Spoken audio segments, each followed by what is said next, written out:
How you guys doing today? It's Anthony Gangi. Welcome to another episode of Care Talk, guys. Great topic coming our way today. We're going to talk about, now hold on, I got to get the five. Wait, come on. Five. It's hard, man. Five tips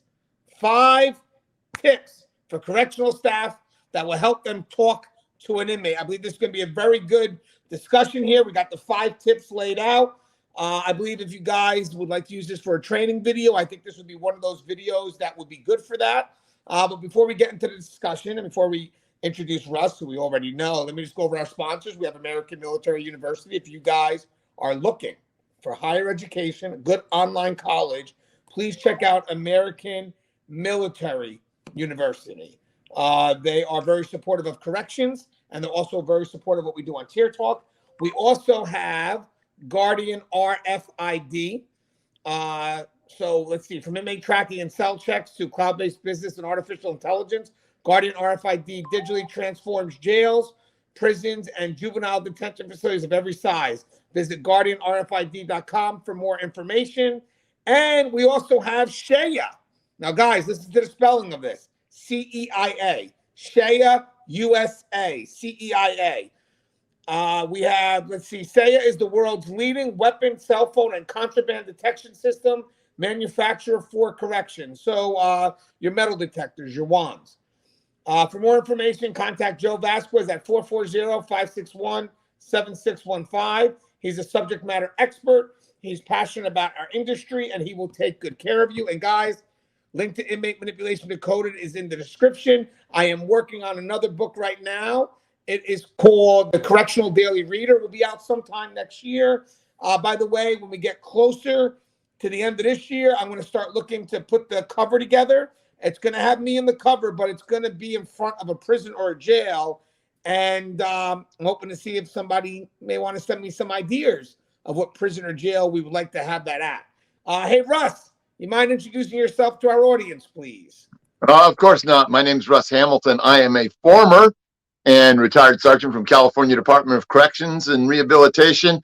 I also have done service as a senior correctional officer inside the juvenile justice system here in California at a local county.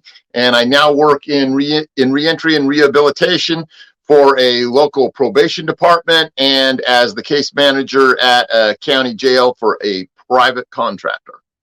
Yes, and Russ, by the way, how's Keepers of Chaos going real quick? Keepers of Chaos is going outstanding. We have so much going on there. Every day we're posting content, history, training, and just general knowledge about the industry and about the profession. Yeah, and I'm going to tell you guys, if you get a chance, please check out Keepers of Chaos on Facebook. A lot of people in the profession there helping other people in the profession. It's just a great community. I mean, I wish we had it when I started this profession. So today's topic is going to be 5 tips for correctional staff that will help them talk to an inmate. We'll try to keep this quick, but there will be some discussion involved because a lot of these tips that we provide do provide a bit of a discussion. So bear with us because, again, we have to give you the context in which the tip applies because you never know who's listening. For a senior officer, you may get it right away. For a new boot, they may not. And sometimes, to be honest with you, with how we explain it, senior officers also start to pick up maybe a different perspective in how they view things too. So it's always good to have the context. Before we go into the 5 tips real quick, we were doing a live discussion the other day, and a great question occurred where Patrick Roberts asked about, when you're dealing with inmates all day, does some of their characteristics, their traits, their behaviors ever kind of go into you a little bit, like basically, is there an influence there? And I thought that was a very unique question. I think that's kind of what started this dialogue today to have this discussion. But Russ, this is what I was thinking about after that question was asked, is that you're always going to have some of those traits. I mean, there are some times where I find myself, at home and maybe using some jail or prison jargon and then kind of catching myself. But I will tell you this, guys, you really do have to be intentional on what you allow in. You are the person that's in control of all those interactions. So with that said, the greater influence should always come from you, which means at the end of the day is you're elevating them up. So you should be the one that's having the influence as opposed to the inmate having the influence on you. What's your thoughts on that, Russ, before we break into the 5 topics, 5 tips? Yeah, absolutely. If we get ourselves into a position where we're identifying more with the inmate to the point that, you're starting to emulate them, you're starting to look up to them, you're starting to, have that kind of, oh, well, this is a cool guy. And so, I'm taking on some of those traits.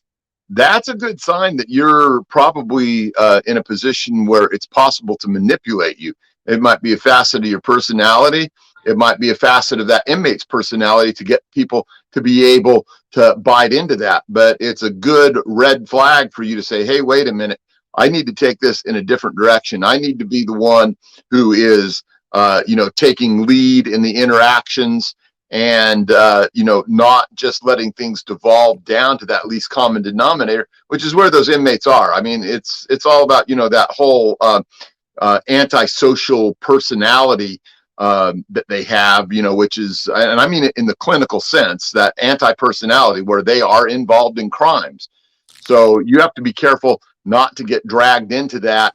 And most of all, I just think that you have to be cognizant of the way the interactions are being played. It's all part of a much bigger game. You have to be able to see the depths that are in that onion, so to speak. Yeah, and the key to that is that one word, process. It's not about the outcome, guys. It's about the process. And the process is what allows for that influence to occur. And that's both ways, obviously. We got Russ back. Okay, so with that said, let's roll into these tips. All right, so the first tip, now me and Russ worked on these tips together. So 2 are mine, 2 are Russ's, and then 1 we combined to make 5. 2 plus 2 is 4, plus the 1 is 5. Yeah. Yeah, I used to do count when I was an officer. Yeah. Yeah. Only messed up every Over and over again, right? over and over again. Yeah. We get multiple chances before we get to call it in. But when you call it in, you better be right. Okay. And I'm sure some people will relate to that. All right. So the first one I got, and I'll start first because I this was mine. Have an end game in mind, which is more about control. So, guys, every interaction I had with an inmate, I always had an end game in mind. Even if it was a spontaneous one, where an inmate just comes up and has a concern. If it wasn't emergent, I would take a second and say, I'll get back to you. I mean, for me, it's very important that you have an end game in mind because this way you have control of where the dialogue is going. You can always reverse engineer that. If you're sitting there trying to have a dialogue with an inmate without an end game, the problem is they could take you anywhere. And I also want to mention on a higher level, too, when you have inmates that are trying to manipulate the system, trying to manipulate moves, weaponizing our policies and procedures to their advantage. It's great when all the departments can get together that are affected by whatever this inmate's doing, have a discussion, have an end game that's kind of collective and joint, and then go back to that inmate during that interaction and then know exactly where you're headed. This way the inmate can't take you down any foolish rabbit hole. So the first thing I'm going to put out there, whether spontaneous or more importantly planned, when you have that interaction with an inmate, have an end game in mind. If you have an end game in mind, you can reverse engineer the dialogue. That's also great. But the key is having an end game in mind gives you control because at all times you know where this dialogue needs to be. Russ, what's your thoughts on that one? Yeah, you should always, have some type of idea of what you're trying to establish, what you're trying to control, and what you want to get out of any particular interaction. If you don't have that in mind, then you're just kind of winging it. Some people are good at winging it, other people not so much. So what I like to look at it is, am I trying to get a little bit of information, a little piece of intel that might help me with the yard, it might help me with a bust later on. And I'm not talking to, they may not necessarily be in that confidential informant mode, but they'll give things away. The other thing that I'm looking to do is I'm looking to challenge them with regards to where they're going, what they're doing, with regards to safety and security. Should they be in that area? Why are they in my area? How come I've come across them at this particular point? and looking to, potentially interdict contraband, potentially looking to, stop an incident, that kind of thing, and just, open up that dialogue, whether they like it or not. That may or may not lead to a point where I might have to give them directives. I may come across an inmate that I have to immediately give directives to.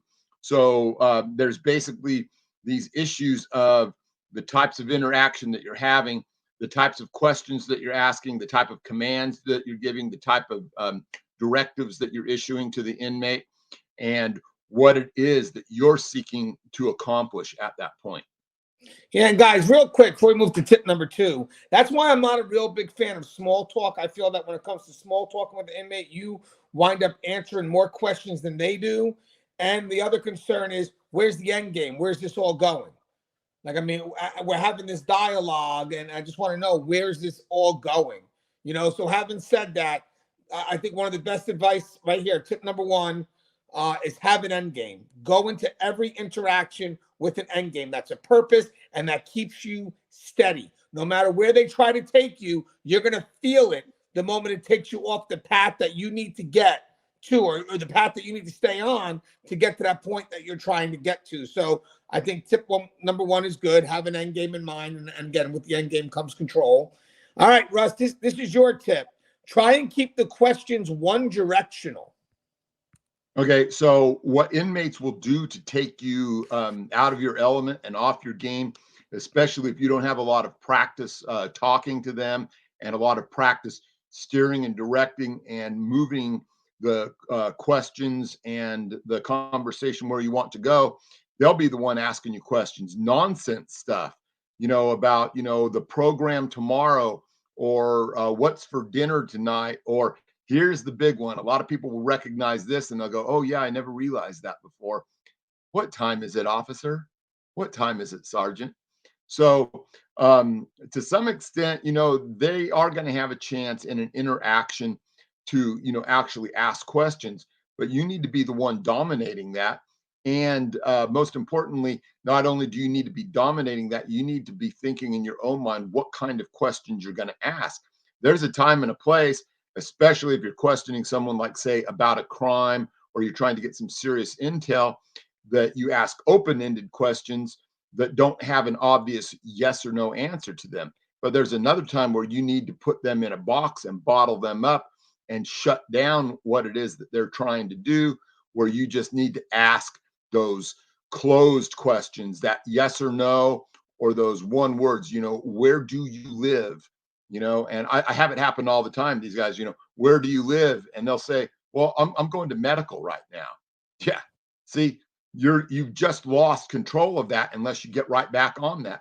I did not ask you where you were going. I asked you where you live. Turn around, tell me where your ID is so I can search you, whatever it is at that point, because you need to reestablish that control. Yeah, I like that. And that's going to kind of fall into tip number 3. But before we get to that, I do have a little comment here for try and keep the questions one-directional. I also think the person asking the questions is the one that's more in control of the dialogue. So obviously, inmates are going to have questions, and you're going to have to answer some. I get it, but for the most part, you got to be the one that's asking the questions, and you got to make sure that, again, the answers that are coming your way do relate to the questions that you've asked. And now that kind of brings us up to number 3, which is hold the inmate to specifics. When Russ had mentioned try and keep the questions one-directional, this thought automatically came to my mind, because I know for a fact that when you're having interactions with these inmates, and by the way, guys, this all falls back into also having a game plan in mind, is that when you have a game plan in mind, you know exactly the specifics that you're looking for. You know exactly what that inmate needs to say, so you can go ahead and keep the dialogue where it needs to be. Do not let the inmates give you the runaround. Russ touched on it before about where you're headed, or I'm sorry, where you live. Well, I'm going to medical. It's not what I asked you. It's not what I asked you. Right now, where do you live? And that also shows control. I'm asking you a question. I want the answer, and I don't want the runaround either.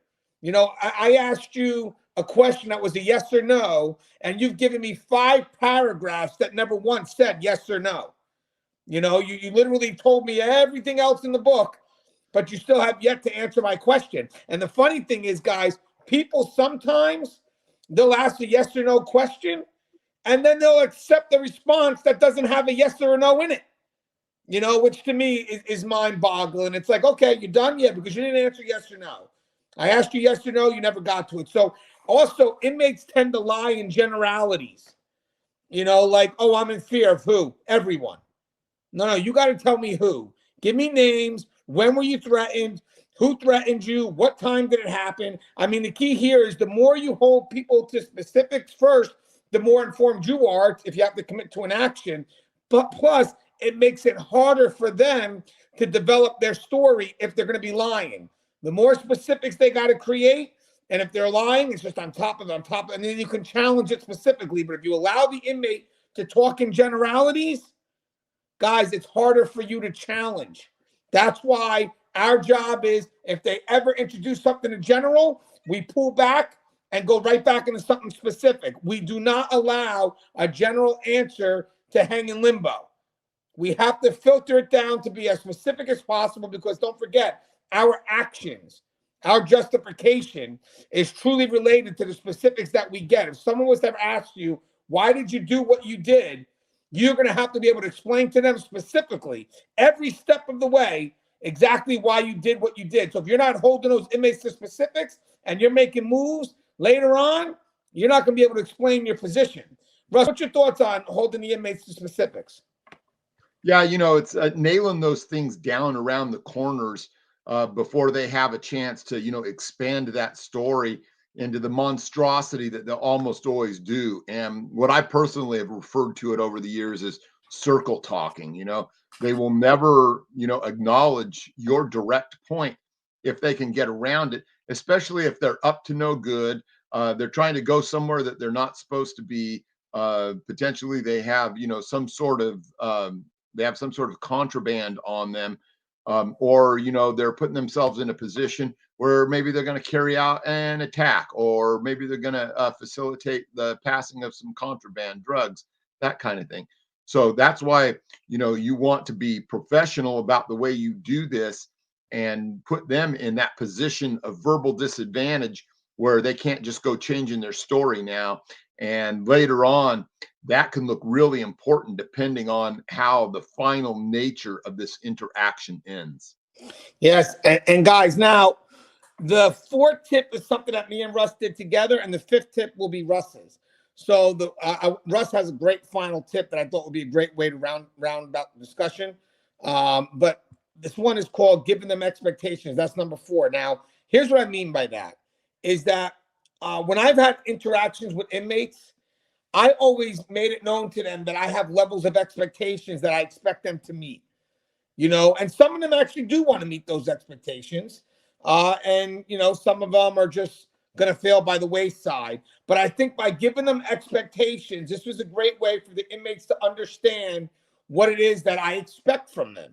These are the things that you need to do. And believe it or not, those expectations could be consistent. You want them to be consistent. This way, word starts to travel. And when you come onto a unit, all of a sudden the inmates start to know, this is what he expects from us. And the cool thing about that is when inmates know what to expect from you, then you start to know what to expect from them. So I do believe that having those interactions where you do have that dialogue, especially if let's say you're being introduced to a housing unit for the first time, and this is going to be your bid for quite some time. I think it's great that when there's door and account time, you give yourself that introduction and let them know what you expect going forward. This is what's going to happen. I'm running the unit now. It's my bid, and these are my expectations. And, I think to me that gives the inmates consistency. Some of them want that. They do want consistency.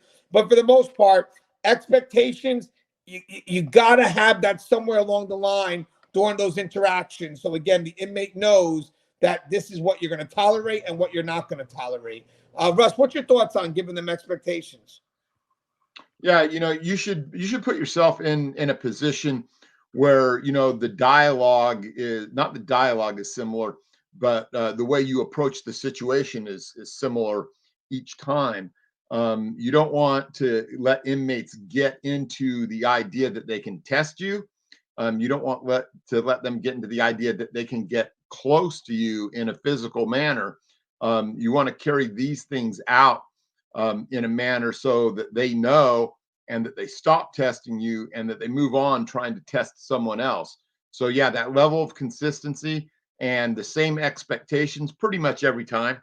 There may be times where you have to change things up because not every interaction is going to be necessarily, as serious as every other interaction. Some of them can be lighthearted, even. Some of them can potentially, though, also just be pretty trivial. But the ones that we're talking about here are the ones where it's more of an interrogatory, with you asking the questions, with you demanding the answers, with you setting the expectations, and with you in charge of the entirety of that interaction.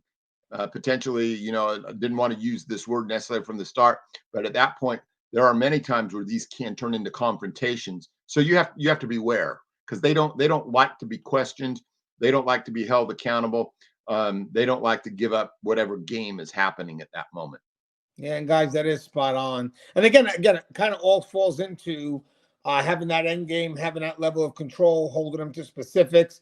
I mean, it's just more breaking it down. Now, this to me is spot on. I'm going to leave this one to Russ. This was Russ's way to kind of close out this discussion here, but this is probably one of the most important tips that we're going to provide today, because without this tip, none of it matters.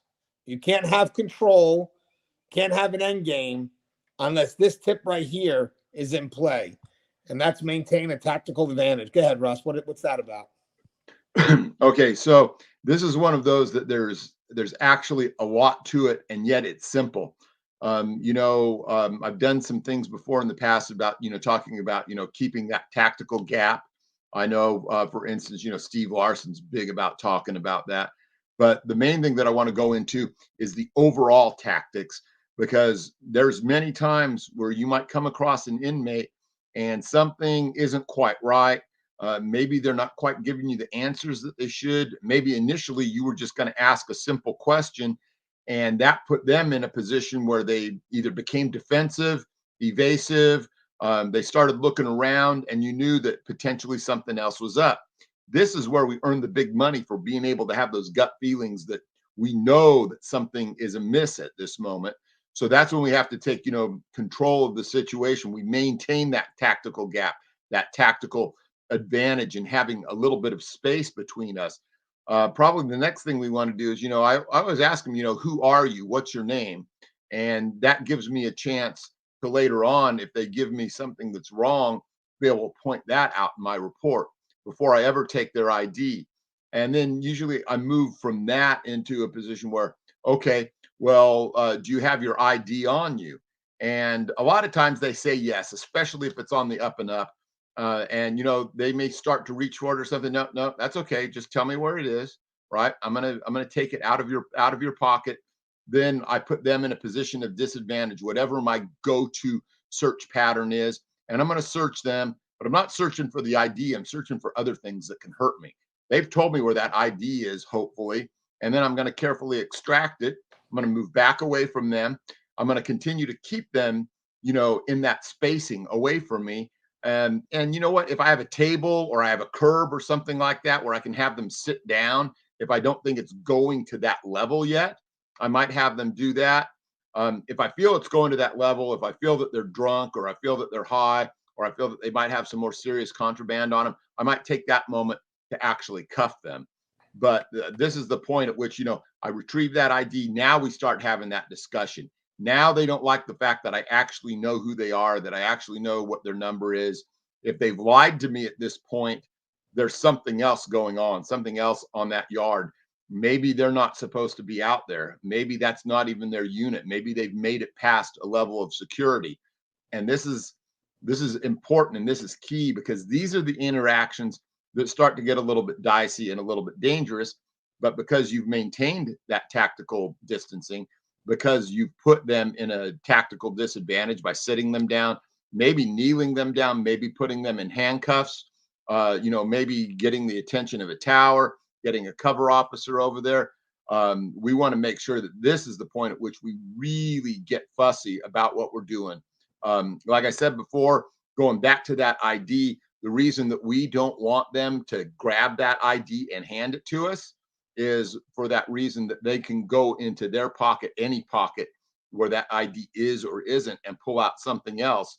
Could be contraband that they need to dump right then, could be a weapon, could be a razor blade they've affixed to their ID, something nasty like that. So we want to keep those things, foremost in our mind so that they can't bridge that gap, so that they don't have a chance to take that weapon out, that contraband, whatever it is, because we want to be able to retrieve that, control it, and stop it from hurting us if it is a weapon. So those are the things that go through my mind every time I have one of these situations occur, every time I'm in that kind of a dialogue, because you just never know. And always make sure that you're thinking about that. I see so many times where, officers are just, standing around, they don't take that tactical stance. They're not blading their body. If you're squared up to a guy with your shoulders, what can happen to you? Right? He pushes you, you're going to lose your footing, you're going to fall all the way down. If you're in that slightly bladed stance and you're talking to this guy and things haven't gone to the point where you feel you need more there, then if he pushes you, you're not going to lose your balance. You're going to be able to come back. You're going to be able to use some defensive tactics.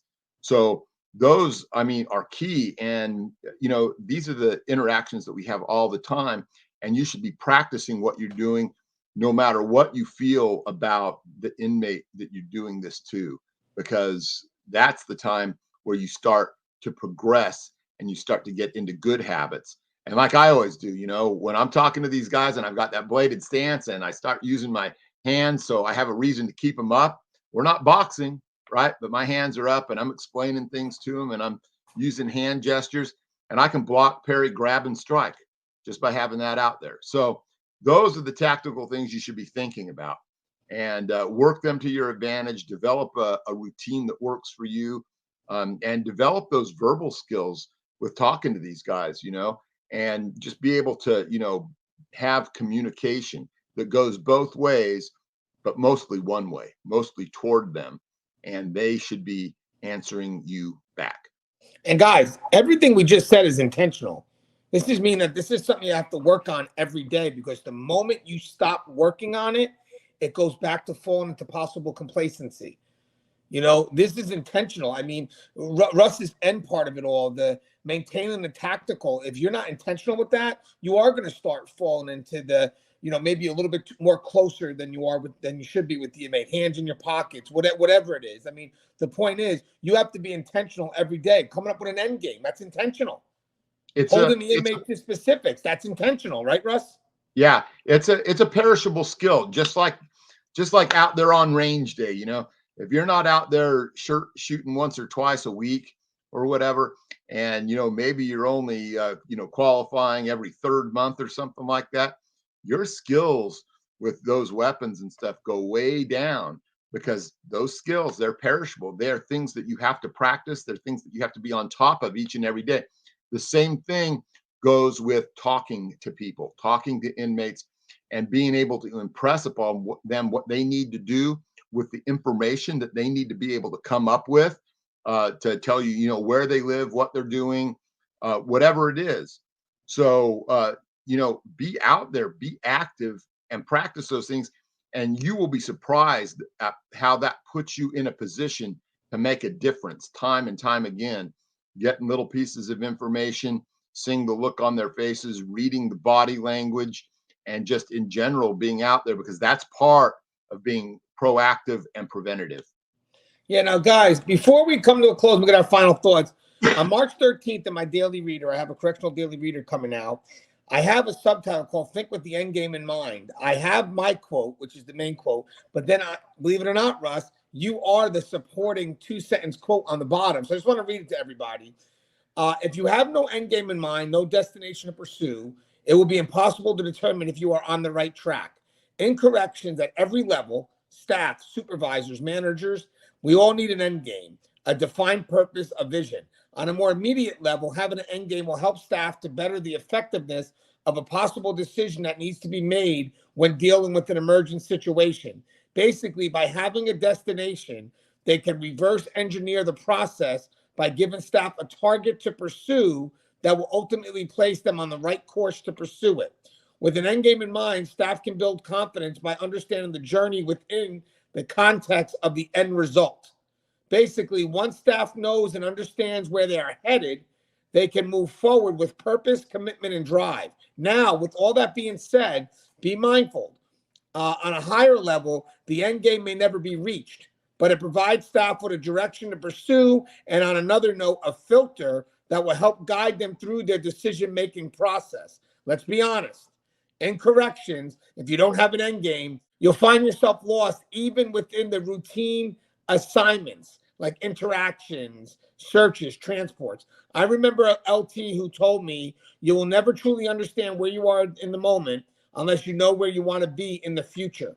This advice plays true in all areas of the corrections profession. Whether solving an issue in the moment or creating a vision for the future, all staff need a destination before embarking on their journey. And this part is going to come from Russ. In interactions with the inmates and the population, you must have a goal in mind. Otherwise, you are simply being reactionary and linear rather than being strategic. This is once again the difference between chess and checkers. That's you, Russ. Hey, Yeah. Russ, you have anything you'd like to say in closing? I would just like, especially to the new boots out there that, really haven't had that chance to, have these interactions and talk to these guys, go out there and challenge yourself, put yourself in a position where maybe you do have to answer some questions and then figure out how to turn it around so that you're the one in charge. Nothing gets done by simply, talking about this stuff. What happens is you have to practice. And guess what? You guys have a living laboratory out there of human behavior that's yours to observe for free. As a matter of fact, not just to observe for free, but you get paid to do it.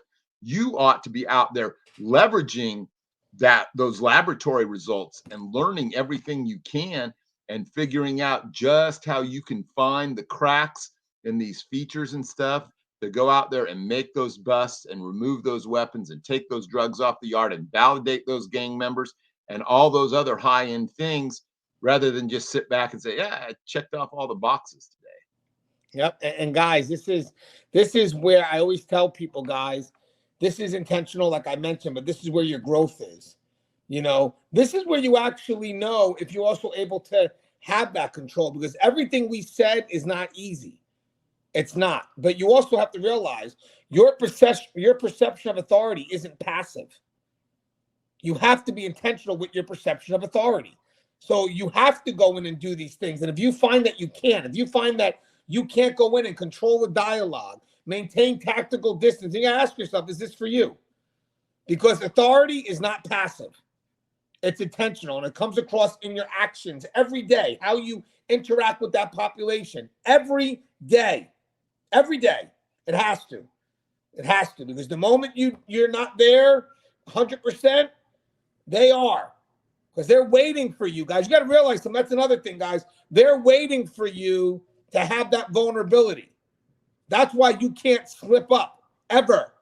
They're waiting for that one moment so they can pounce. They're waiting for you to turn around so they can jump on you. So having said that, the moment you do, and it's like, oh, it's just a slip up, it's not. Because had it been seen by the right inmate they were waiting for that, and they don't care how long it takes. They're just waiting for it.